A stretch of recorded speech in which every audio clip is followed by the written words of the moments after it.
পুরো পৃথিবী অবাক। শক্তিশালী জার্মানিকে 2-1 গোলে হারিয়ে ইতিহাস সৃষ্টি করেছে ইকুয়েডর। প্রিয় দর্শক, এই ম্যাচটি ইকুয়েডরের জন্য খুবই গুরুত্বপূর্ণ ছিল। যদি ইকুয়েডর হেরে যায় তাহলে বাদ, আর যদি জিতে নেক্সট রাউন্ডে যেতে পারবে।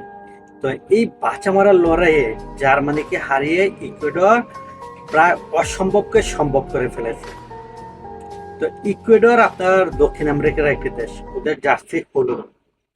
ব্রাজিলও দক্ষিণ আমেরিকার একটি দেশ, ওদের জার্সি হলুদ। এই বিশ্বকাপের মঞ্চে কিন্তু ব্রাজিলকে 7-0 গোলের বিশাল বড় ব্যবধানে হারিয়েছিল জার্মানি। হয়তো আজকে ইকুয়েডর জার্মানিকে হারিয়ে সেই ব্রাজিলেরই প্রতিশোধ নিল। তো আজকে ব্রাজিল ফ্যানদের জন্য খুবই আনন্দময় একটি দিন। আর কে জানে, হয়তো ব্রাজিল ফ্যানদের বদ্ধর কারণে জার্মানি হেরে গেছে। তো যাই হোক, খেলা জয় পরাজয় থাকবেই। যে ভালো ভালো খেলবে সে জিতবে, আর যে জিতবে সে অনেক দূর পর্যন্ত এগিয়ে যাবে। তো দেখা যাক কি হয়।